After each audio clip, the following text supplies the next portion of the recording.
Bienvenida, bienvenido. Hoy nos vamos a meter en un análisis bastante curioso de un montón de sinopsis de películas. Tenemos aquí resúmenes de todo tipo, ¿eh? De décadas, géneros, directores, desde Kubrick hasta, no sé, Kiarostami. Sí, exacto. La cosa es intentar ver qué ideas salen de mirar estos resúmenes tan cortos, ¿no?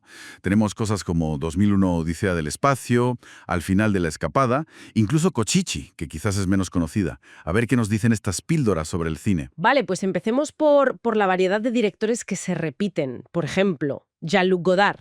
La sinopsis de Abu de Sulf, bueno, Al final de la escapada, lo pone como icono de la Nouvelle Vague, claro. Esa historia del delincuente y la chica americana.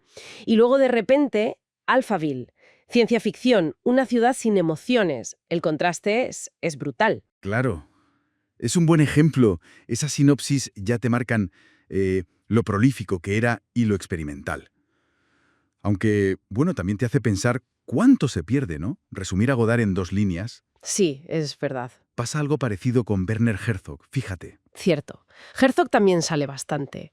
Aguirre, La ira de Dios, que el resumen dice que va de la búsqueda del dorado, la locura. Luego, Corazón de cristal, un pueblo que pierde el secreto del vidrio y, bueno, se vuelven locos también. Ajá. E incluso en sus documentales, como Lecciones de oscuridad, que se centra en la devastación de la guerra. Exacto. Ahí el patrón que emerge de los resúmenes es clarísimo. Su interés por lo extremo, por personajes al límite, la fragilidad humana. Pero, como decíamos, es interesante que las descripciones se enfocan mucho en el qué, en la trama, y quizás se deja fuera el cómo, esa mirada tan particular que tiene Herzog, ¿no? La atmósfera. Esa idea de cómo la sinopsis ya te dirige un poco es interesante si lo llevamos a un género concreto. A ver, la ciencia ficción. Para 2001 Odisea del espacio, pues el resumen destaca la misión, el monolito, HAL, algo como muy filosófico, épico. Ya, Y lo pones al lado de Alien y la descripción es pura supervivencia. La tripulación, la Nostromo, la criatura, terror, vamos. claro. O si coges Scannell Darkly, que está basada en Philip K. Dick, el resumen te mete de lleno en un thriller. Paranoia, vigilancia, drogas, un futuro distópico, pero más, digamos, pegado a lo policial. Entonces, estas descripciones tan cortas ya nos están como preparando para ver la peli de una forma específica dentro del género. ¿Nos condicionan? Yo creo que sí, en parte. Te enseñan que bajo el paraguas de ciencia ficción caben enfoques totalmente distintos. Lo existencial de Kubrick, el terror de Scott o lo más sociopolítico de Linklater. La sinopsis funciona como un primer filtro, ¿sabes? Te orienta. Y esa diversidad se ve en toda la lista, la verdad. Tienes clásicos gigantes como Casablanca, Ujú. que el resumen se centra en el rollo romántico en la guerra, o El Padrino, que te habla de la familia, el poder, la saga Corleone. Exacto. Y justo al lado pues te encuentras resúmenes de cosas muy diferentes. Ahí está Eraserhead, de David Lynch. La sinopsis ya te avisa. Surrealista, perturbadora, un hombre, un bebé monstruoso. Te prepara para algo raro. Uf, sí. O la japonesa Afterlife, de Koreeda. La premisa que resumen es preciosa.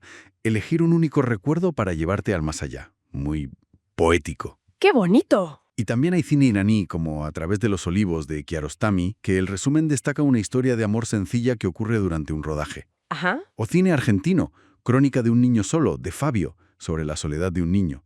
Son como ventanitas, ¿no?, a otros cines, otras culturas. Oye, ¿y notas alguna diferencia en cómo se resumen estas películas, digamos, de autor o de cines menos hegemónicos, comparado con los grandes clásicos tipo Casablanca? Pues ahora que lo dices, es interesante. Quizás en las sinopsis de cine de autor o de estas otras cinematografías, a menudo se centran más en la premisa conceptual, ¿sabes? O en el conflicto interno, la atmósfera.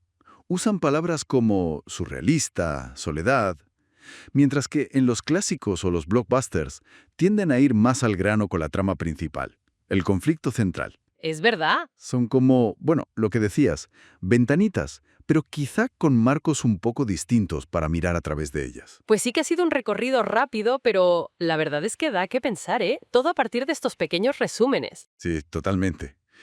Y te deja con una pregunta ahí flotando, ¿no? Más allá de si la sinopsis capta o no la esencia de la película. Mm, La pregunta quizá es, ¿qué tipo de esencia suelen destacar? ¿Qué eligen contarnos en esas pocas líneas? ¿Y qué nos dice eso sobre cómo filtramos la información del cine, incluso antes de ver nada? Algo para darle una vuelta la próxima vez que leamos una, ¿verdad?